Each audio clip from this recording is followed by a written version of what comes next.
If you would like to listen to or download any or all of Power at Work's blogcasts in podcast form, they are available for streaming and download on Spotify, Apple Podcasts, and Overcast.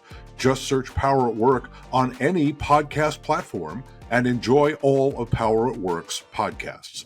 While you're there, two things we would like you to do. First, subscribe, and that way you won't miss any Power at Work podcasts. Second, please give Power at Work a 5-star rating, a like, a love, whatever is the tool that your podcast provider gives you.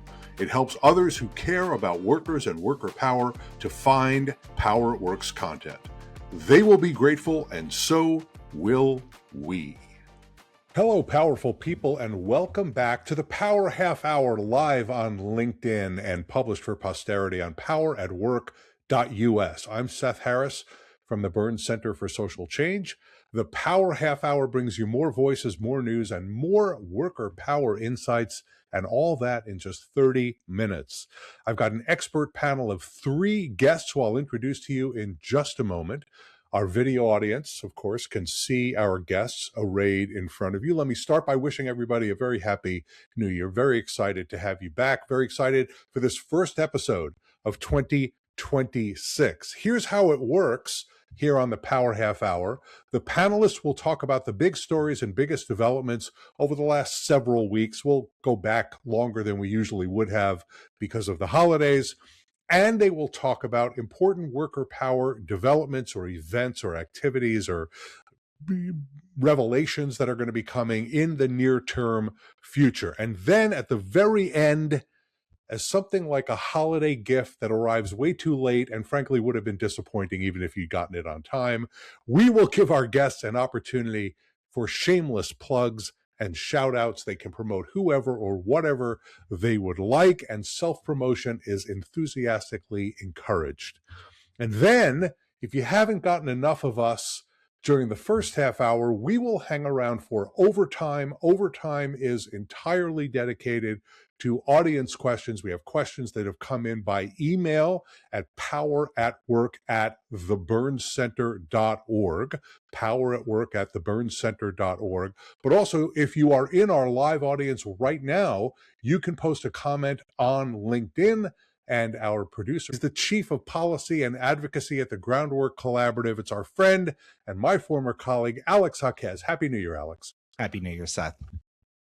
And from the gateway to the Americas, which apparently is back in the news, Alexandra. Who knew that Latin America was going to play such a big role in this time? Maybe not the role that we all would like. She's in Miami, Florida. She's a senior reporter with Prism. It's Alexandra Martinez. Wonderful to welcome you in the new year, Alexandra. Thank you for having me, Seth. It's great to be back, and Happy New Year.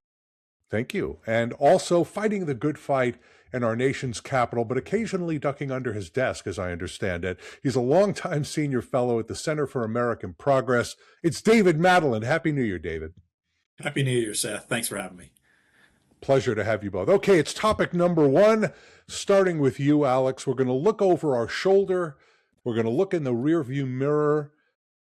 Tell us what was the most important or the most impactful or the most interesting or the biggest news story relating to unions and worker power over, let's say, the last month. Alex, starting with you. Thanks, Seth. So I've only been on here once before, and I feel like my stories were a bit dour. It can be hard to find some good news in today's environment, particularly as it pertains to workers. So what I want to share is one of, I think, the most important developments for worker power and unions over the last month is a rather historic bill in the House of Representatives, the Protect America's Workforce Act.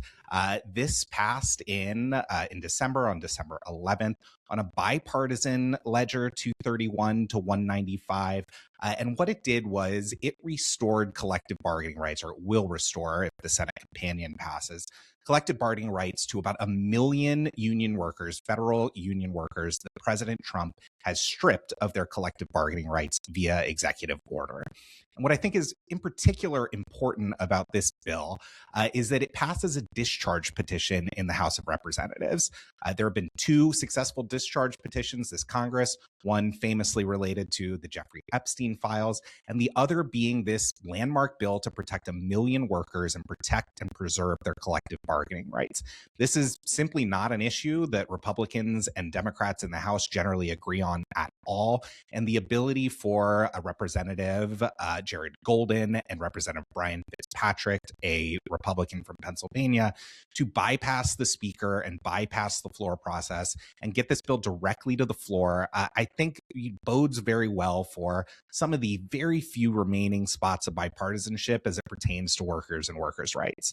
There's a companion bill in the Senate that is sponsored by Republicans and Democrats as well. Unions are now pushing hard on getting that passed out of the Senate, and maybe we can reverse some of the damage that the President Trump's assault on the federal workforce has wrought over the past year. Right now, there are still court cases moving throughout the process, but dues collection is frozen. The AFG has had to lay off staff, really dire for federal unions right now. And hopefully this discharge petition last month picks up some momentum going forward, and we can rectify some of the harms that he's wrought. All right, so I want to ask you about this because this obviously was a very, very big development. However, I think you'll agree. Tell me if let me say I'm as you know, I'm frequently in error, never in doubt. So let me put forward a proposition. This bill is unlikely to become law, partly because it'll be very difficult to pass in the Senate. They're going to need 60 votes. And then even if they do pass it in the Senate, President Trump is almost certainly going to veto it. The only way to pass it would be to attach it to a bill that the president simply cannot veto. Okay, so the fact of the bill passing, though, I think is meaningful. What do you take away from, and what do you hope will happen in the future, signaled by this bill passing the House with a surprisingly sizable margin, I think we can say? That's right. And you're absolutely correct about the prospects forward. Of course, a tough road to hoe getting anything through a presidency and executive that seems to have almost total control over Congress and certainly wields the veto pen. But I think what's important here is it felt like we had lost a lot of some of the remaining bipartisan spots of agreement on workers, worker power, and collective bargaining. Certainly, there are very few Davis-Bacon Republicans left out there. Many of them, of course, are in danger in the 2026 midterms. But you hear a lot about the new right movement that I'm very skeptical of, that purports to stand up for working people, that purports to even stand up for the right to bargain collectively and form unions. And I think when push comes to shove, what we've seen every single time, this wing of the Republican Party has not stood up and really flexed their muscles on anything of import to workers or unions when it conflicts with the president or any of his kind of core priorities. And so I think this crack in that facade there is important, and it's important signaling going forward on how the coalition might possibly be cracking as President Trump continues to lose popularity. These rebukes of him are very rare, particularly in the House. He tends to have pretty total control over his votes over there. And so at least hesitatingly optimistic that there will be more to come here. All right, Alexandra, look back a few weeks. Tell us what was the big worker power story, the big union story, the big worker story that you've been focused on.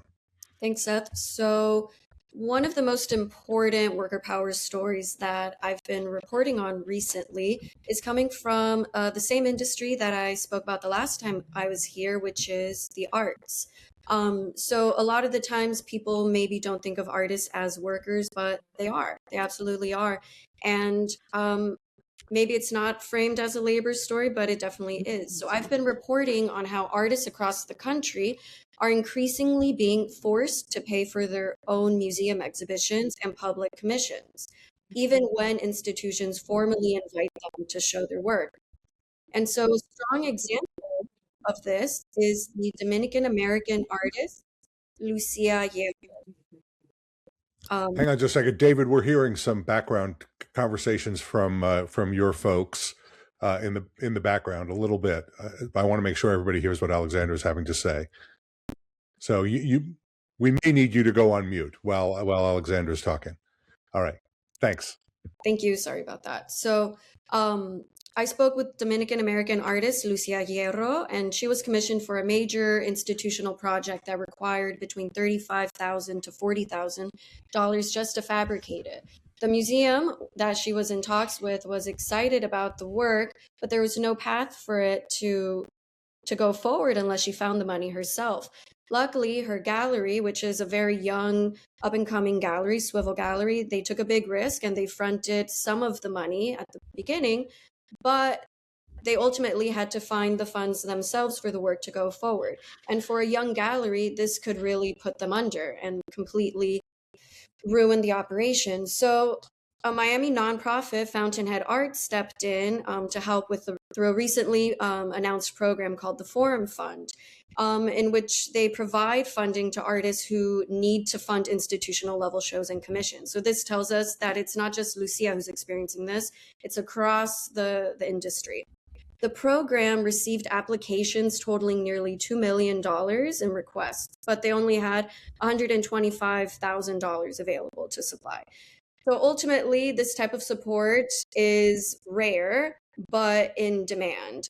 And all artists are subsidizing these institutional shows.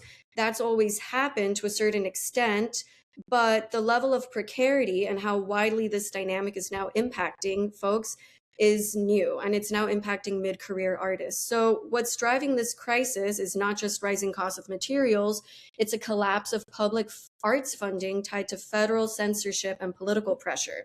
Since the start of Trump's second term, federal grants from agencies like the NEA, NEH, and the Institute of Museum and Library Sciences Services, have been rescinded or restricted, particularly for work dealing with race, gender, immigration, or LGBTQIA+ themes. So when that public funding disappears, institutions are shifting the financial risk downward onto artists who are workers without safety nets. So it's the degree that's changed. The floor has completely dropped out. There's efforts to respond, right? We have what Fountainhead Arts is doing, and also groups like Remuseum, which is a museum think tank. They're pushing for transparency in exhibition budgets, arguing that secrecy allows the costs to be quietly transferred to artists. Others are proposing a policy fix, like allowing artists to deduct the full value of donated work the way collectors do, which is a small technical change that could have a big impact, right? It's giving something back to the artists who there's typically a large power gap and a large financial gap in between the artist and the people who collect their work. So these are the kinds of structural conversations we need to have if we care about artist worker power, because artists are workers whose labor sustains entire institutions. Yet supporting that labor has never been built into the financial or policy architecture. And so this mirrors what we're seeing across other sectors. When public funding collapses and institutions face pressure, the financial risk gets shifted downward onto individual workers. So at its core, it's a worker power story, and it's about who can afford to participate in cultural life at all. Yeah, I love this one. It's one that folks are not going to hear except from you, and that's one of the great benefits of having you on the Power Half Hour is these are stories that folks are not seeing, and it's part of a larger move. You're right. Contingent work is this is a really good illustration of that. Shifting risks onto workers, really good. And also the expectation that people have that, well, if government doesn't participate, philanthropy will just jump in. Well, there's just not enough money in the world for philanthropy to intervene and make up for all of the cuts that government is implementing. All right, David, let's come to you, give you an opportunity to tell us what's the biggest story over the last several weeks affecting workers and worker power.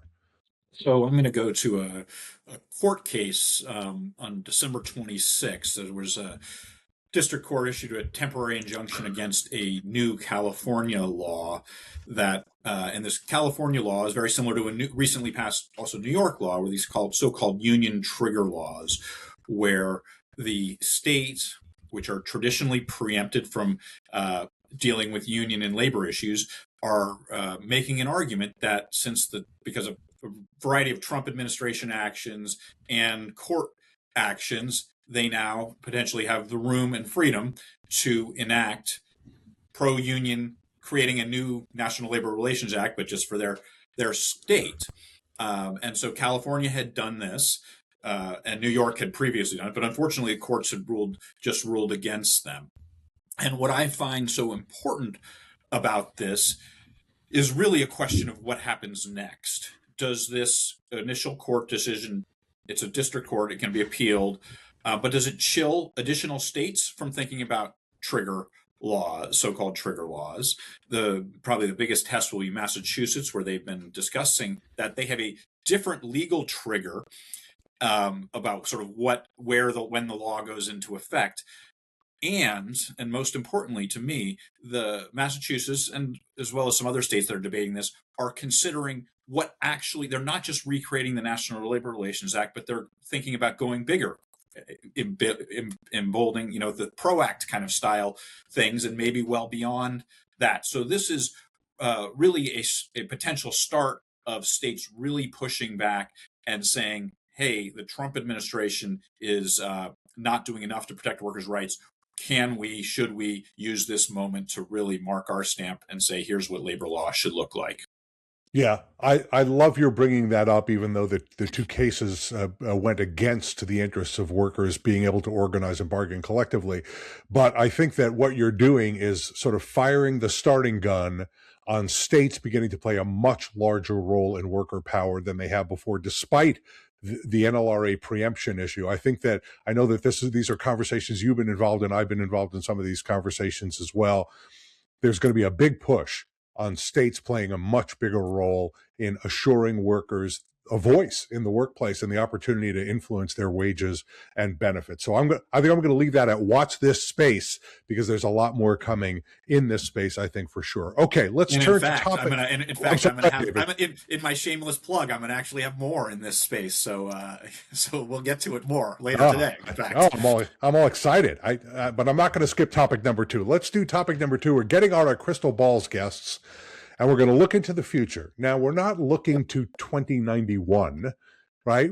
We're looking next few weeks, next few months, next few years. What will be, and I'm starting with you, Alexandra, what will be the most important story or development or innovation or event affecting workers, worker power, and unions in the near-term future? Alexandra, take us away. So I think looking ahead, one of the most important stories that we're going to be seeing is how immigration enforcement is being framed and contested as a core labor and community safety issue, not just an immigration issue. So in recent days, federal immigration agents have been involved in multiple shootings, including 2 people shot in Portland by Border Patrol agents, and of course the fatal shooting of Nicole Good by an ICE officer in Minneapolis. Incidents that have sparked protests, vigils, demands for accountability across the country. Hundreds, thousands of people in total have turned out in cities like Portland, Miami, New York to condemn this pattern of federal violence and call for enforcement to be withdrawn from communities. And what's interesting to me is that groups like the AFL-CIO, a major labor union, and the Working Families Party have publicly condemned these shootings explicitly, saying that, another day, another senseless shooting by federal immigration agents has put people in the hospital, and they're calling out federal leadership for dodging accountability while communities are left fearing for their safety. So 1 in 5 workers in this country is an immigrant. When ICE conducts militarized raids and they're deporting people to inhumane conditions, and creating fear in workplaces, they're not just targeting immigrants, but they're also destabilizing entire workforces, including unionized ones. So as we know, fear is one of the most effective tools for undermining worker power.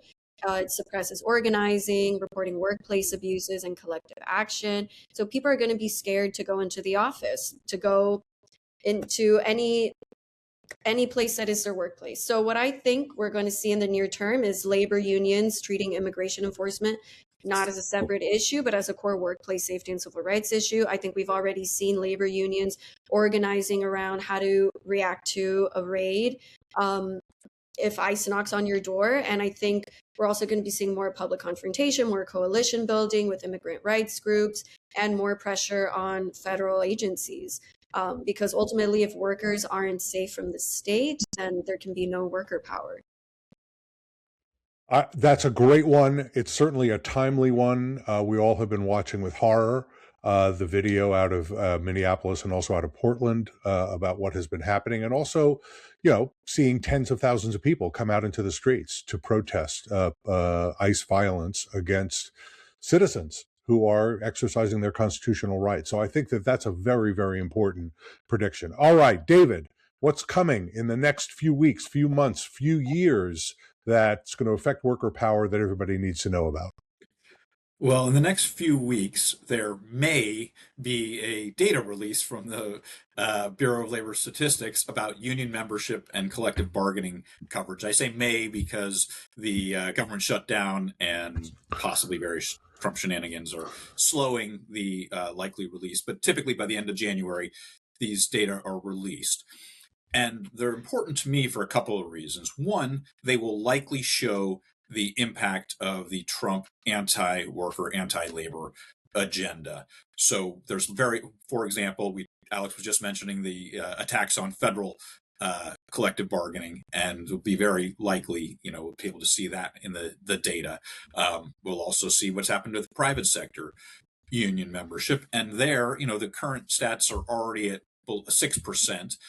So whatever harm we see with Trump, I think the other larger story that I've been talking about for quite a while is the current system is a failure for workers. No matter what Trump does, whatever it changes it by 0.01%, when more than half of workers say they want to join a union, yet we've got less than 6% in the private sector able to join a union. The current system is a deep failure, and we need to do better. And that is really the story for workers right now that they need to pay attention to. All right. I can't resist asking this question because I so respect your opinion on things like this. This is one of those, Alex was talking about how dour he's been. I feel like this show has been kind of dour because it's just the times for workers and for worker power. All right, David, so I'm going to give you a chance to make an assessment. Which is worse?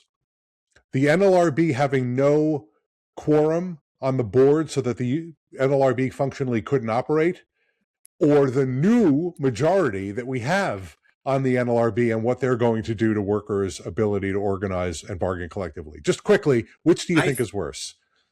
I think it's worse to have no quorum because it gives corporations the ability to act with almost total impunity because no one will ever be a check. I think while the latest Trump appointees are likely to side with employers more often than not, there's still likely to be a rule of law applied at some level. And I will take even a weak rule of law over nothing.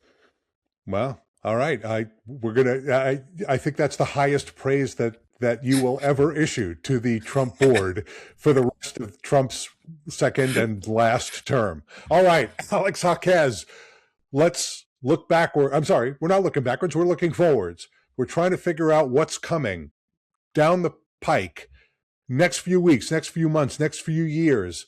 Biggest event, biggest activity, biggest phenomenon affecting worker power and workers.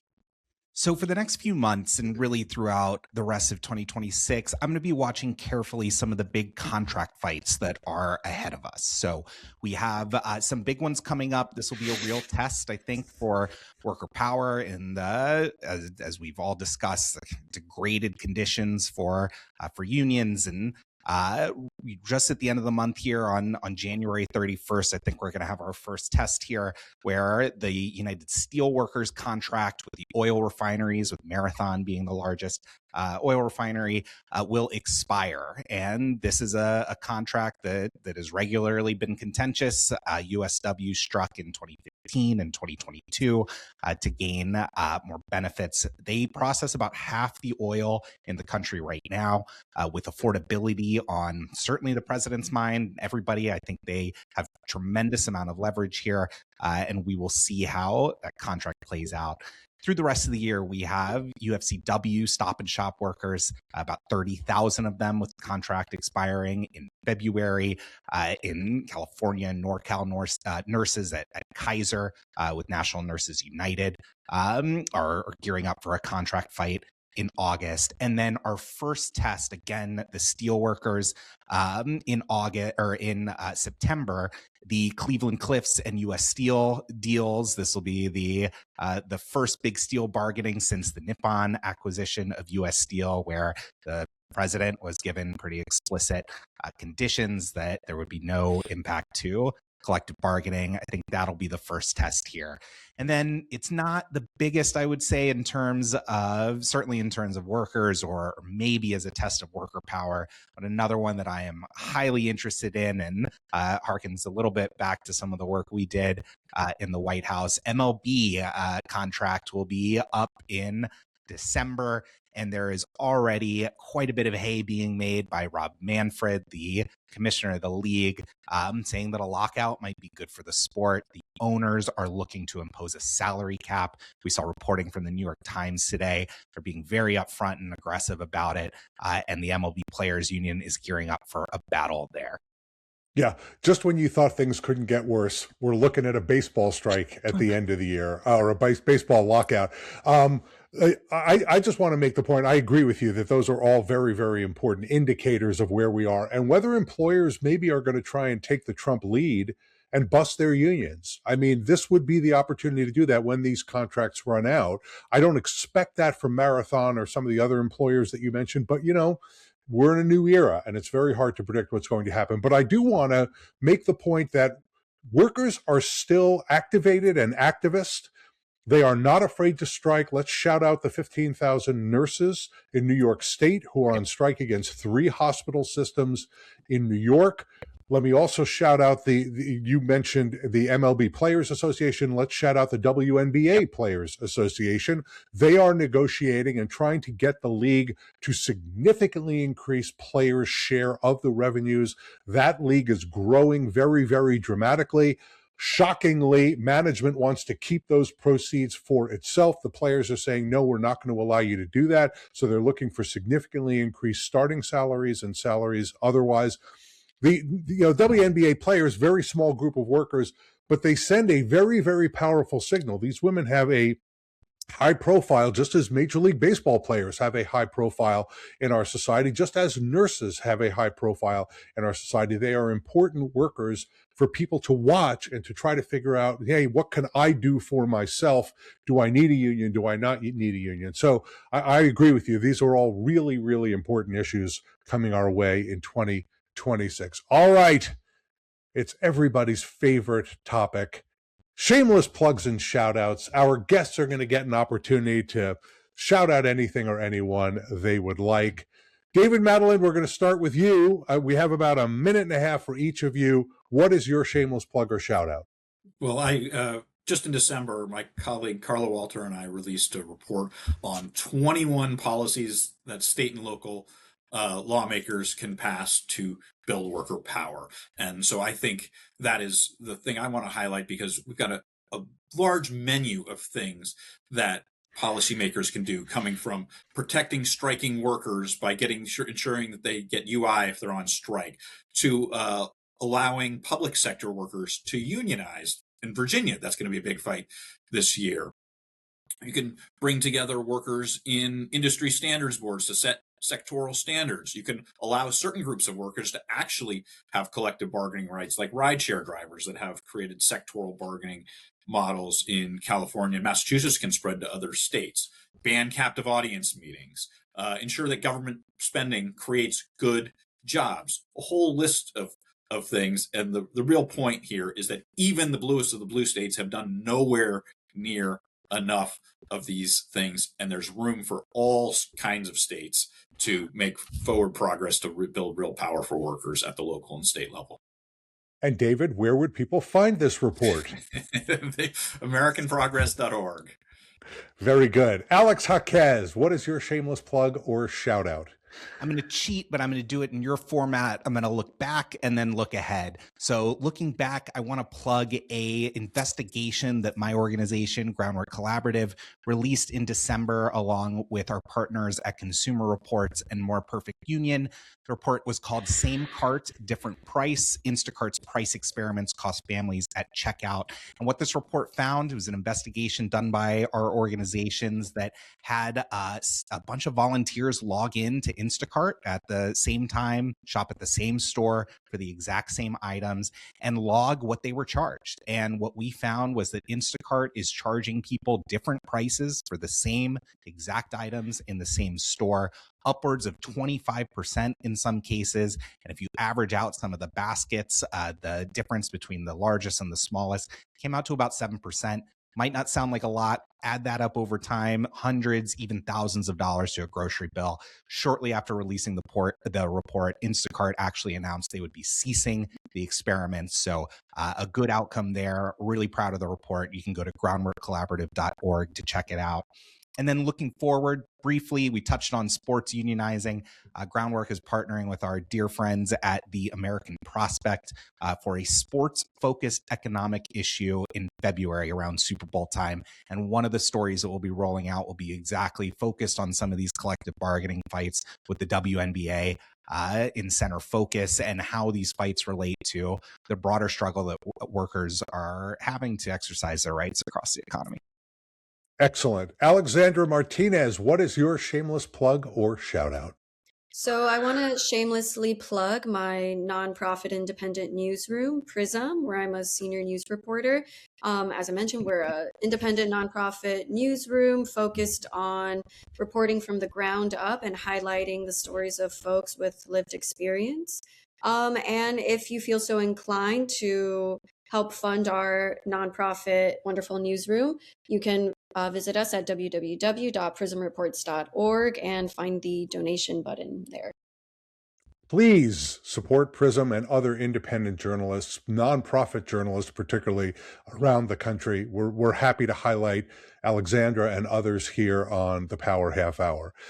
Audience, I have the same shameless plug that I always have. Stay up to date with the Power Half Hour by following the Power at Work page on LinkedIn and by subscribing to Power at Work at poweratwork.us. Just give us your name and your email address and we'll keep you updated on all the latest content on Power at Work. Your subscription allows us to serve you much, much, much better. Okay, so right now, we want you to stick around if you can, particularly you, live audience. We'd love to have you ask some questions in overtime. We're going to start that in just a minute. But for right now, thanks to Alex Jacquez, Alexandra Martinez, David Madland, and our producer, Ayush Kanvalkar, for joining the Power Half Hour. Stick around for overtime, but for right now, class is dismissed.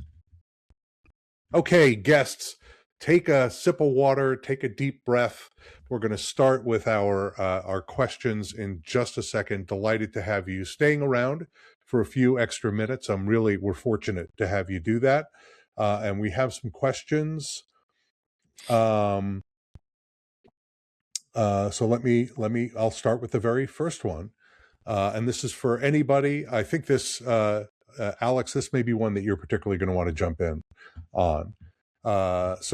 This is an email question that came to us. With Trump completely obsessed with empire building, Venezuela, Greenland, Cuba, Colombia, I think that's the list, but I'm not sure. Maybe there's more that should go on that list. This is for you, Alex, and any of you, do you expect, given that Trump is completely obsessed with empire building, do you expect that working class voters are going to get fed up with his failure to deal with inflation and affordability? Let me just add, our friends at the Bureau of Labor Statistics issued the Consumer Price Index today. It showed yet again that inflation is higher than the Federal Reserve wants it to be. It was at 2.7% if you take out the more volatile elements, fuel and energy and food. It was 2.6% over the course of the last year. So inflation is still elevated. And Donald Trump, let's be honest, is doing essentially nothing about that. So what do you think? Are voters going to get fed up with him, Alex? I think what we've seen so far, and we at Groundwork, we take a lot, we take in all the polling and messaging, particularly related to affordability. I think what we've seen is they already are. The trend for Trump's first term is that even while he was broadly unpopular, his economic approval rating stayed above his overall approval ratings. When he was in the 40s, the high 30s, people still generally agreed in 2017 until COVID hit that he was doing a decent enough job on the economy. That has totally flipped this time around. He's 30 points underwater on the economy, just the same, if not worse, on inflation. People, I think, feel really betrayed that he made commitments to lower prices on day one. He committed to that. Nobody forced him to do it, and has since been more interested in waging trade wars with our allies, with conducting invasions of other countries and threatening our NATO allies. And people are taking notice. They understand that he is not focused on the issue that they elected him to focus on, and that those costs are really not meaningfully going down. So what we've seen actually over the last couple of days is Trump trying to kind of press all the buttons that he can. I know, Seth, you and I were in the White House during a period of pretty high inflation, where you're kind of looking around and trying to find anything that could possibly give people some relief from high prices. And so we've heard him call out things like capping credit card interest rates, like doing away with swipe fees. Now he's talking data centers and getting some of the tech companies to pay for their energy costs. But with Trump, the answer is always follow through. And if some of these turn out to be vapor and he continues to focus on this empire building abroad, I think it's only going to be bad news for his already pretty dismal ratings. Yeah. So I want to pick up on this question a little bit, and I want to give David and Alexandra a chance to get in on this if they would like, but I'm curious about your thoughts on this, Alex, as well. It's very interesting very interesting to me, others may not agree, that working class issues have become synonymous with affordability. And that is viewing workers as consumers more than viewing them as workers, because affordability, as you know, all of you know perfectly well, affordability is not just about prices, it's also about wages. If real wages were going up very dramatically, and people were, beating inflation with their paychecks, I don't think we'd necessarily be as hot about affordability. We might be unhappy. It's never good to see prices going up. It makes you nervous. You worry about how much you're losing. But if you're making a lot more money and, your union is getting you lots and lots and lots and more benefits, and, you're controlling your healthcare costs through health insurance, good quality group health insurance, and, controlling other costs because you have other group benefits, maybe you don't think quite as much about it. But the affordability conversation, and this is true not just on the right, it's also true on the left with Mayor Mondani and others, is largely about housing costs, grocery costs, other price issues, rather than about wages. And here's why I raise that. Cost issues, price issues are not susceptible to worker power solutions except through government. Wage issues, benefits issues are. So I worry about this framing. Now, having said that, it's been wildly successful, and it's going to be the centerpiece of the 2026 midterm election. But I'm going to put you on the spot, Alex. Convince me that I'm completely wrong in looking at it that way. So I don't think you're necessarily wrong in looking at it that way, but I'd add two things. I would say one, there's a pretty foundational paper that has really informed my view on how people experience inflation, how they make their minds up about it. And really, I mean, it's really driven by prices at the grocery store and the frequency at which those prices change, those kind of high touch experiences that they have, and it really is not connected as much to the share of their income that they're spending. So there is a part of it where no matter how much, if your share of income going to groceries, going to gas stays the same, your wages are keeping up, but you keep seeing those prices go up and up, that triggers something in people's minds on inflation expectations. And that's been a pretty well documented phenomenon. So even if you are keeping pace with 5, 6, 7% inflation with wages, you're going to have to take that into account, that kind of psychological effect of the price side. And I think on the other side, I think there's been a robust and proud tradition of union leaders, Walter Reuther, going back for decades on affordability being two sides of that coin. Affordable prices, going after the car manufacturers for raising the prices of their vehicles far and above what a union member could afford to pay. Of course, going back to not such a good workplace environment, worker environment, Henry Ford famously giving the raise $5 a day so that his workers could afford a Model T. It has traditionally been both sides of the coin that unions and worker advocates have focused on. And so while prices, I just think are more kind of upfront and salient for people, particularly in a time where you're getting your paycheck via direct deposit. We experienced this in kind of the child tax credit scenario. You actually don't really know how much you're getting all the time in these fluctuations month to month. It can be harder to kind of grasp that mechanical increase in your wages. And the last thing I'll say is that I think you're absolutely right. It's going to be a concern for people. Over the first couple years post-pandemic, the labor market was tight. Low-wage workers, working class workers, we're seeing their wages rise not only faster than inflation, but faster than higher wage workers, higher quintile income workers. And we've seen that trend reverse. It is now, in the last year or so, low-wage workers are seeing their wages increase the least, and that's going to hurt working people too. So I think you're absolutely right. We should be focused on the paycheck part of things, but it has traditionally been both sides of the coin. Good. Very diplomatically done. David or Alexandra, would you like to get in on that question? If not, I'll turn to one of the other questions. David, you want to get in? Yeah, sure. I actually want to go into the audience question about how will voters react to lack of focus on economic issues. And the signs from the election, the Virginia and New Jersey gubernatorial elections at the end of 2025, were that there was a small but significant shift among how working class voters voted. So they've shifted slightly towards the Democrats, likely because of the focus on economic issues by those candidates, and that all the voters said economic issues were their top concern, and that's what they wanted candidates to focus on.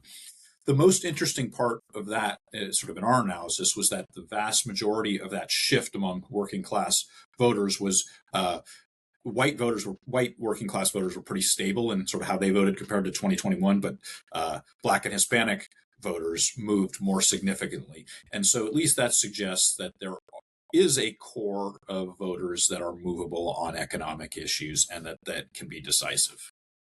Yeah, and I don't think, despite his protestations otherwise, that the president's going to be able to sell this Venezuela adventure as a way to cut gas prices at the pump. I mean, no one is agreeing with him when he makes that argument, and so it just makes him look like he actually is an imperialist, and that's not much of a sales pitch to the American people who are wondering about how they're going to be able to pay for health care now that their health care costs have gone up with the end of the ACA subsidies. Okay, Alexandra, you want to get in on this, or do you want me to turn to another question?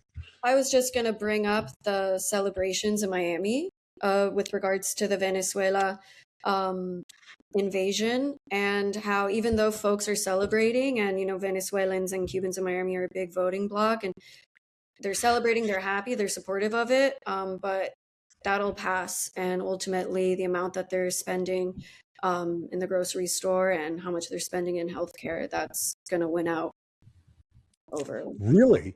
You think that becomes a more important issue? Affordability is a more important issue even to people in the Venezuelan diaspora?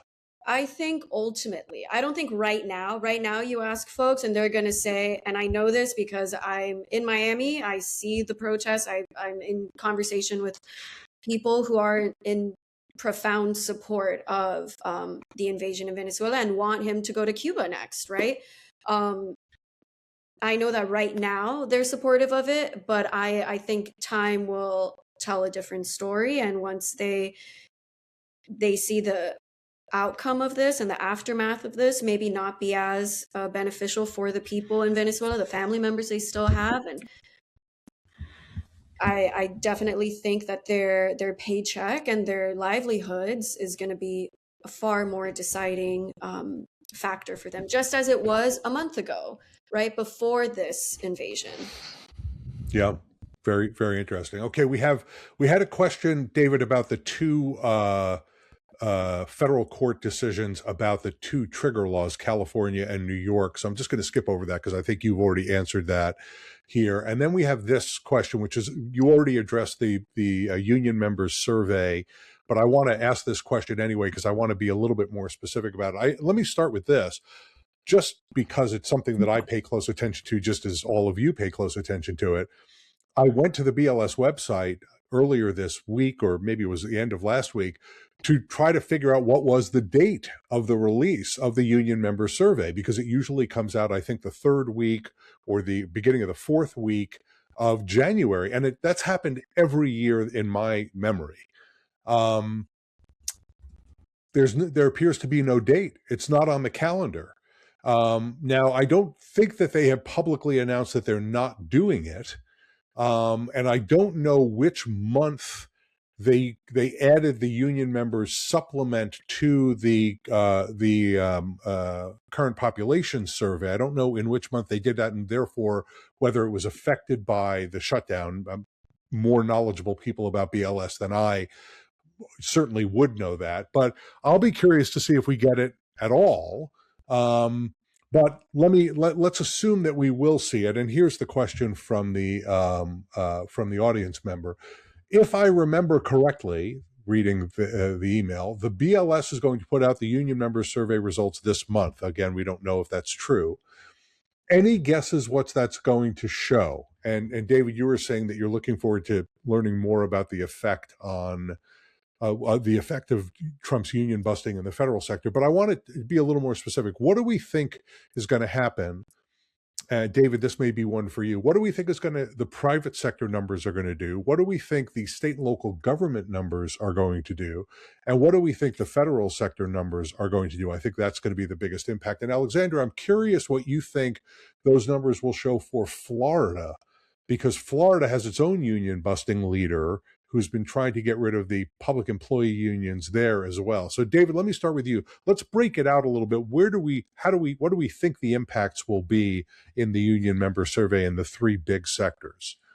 Well, I think it's unclear to me, and it might be surprising. Like, the obvious answer is things are going to go down and down significantly because Trump is doing all sorts of actions that are harmful.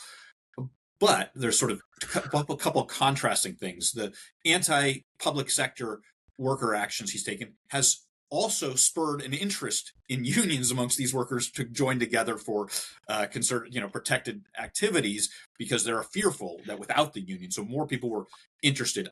And the survey is going to be, it's just a survey asking people whether they feel like they're union members. It's not looking at the union receipts, or are they actually still dues paying, as Alex was mentioning. The federal employee unions are not necessarily receiving dues from these union members, but the person might still have answered the question in thinking that they are a union member.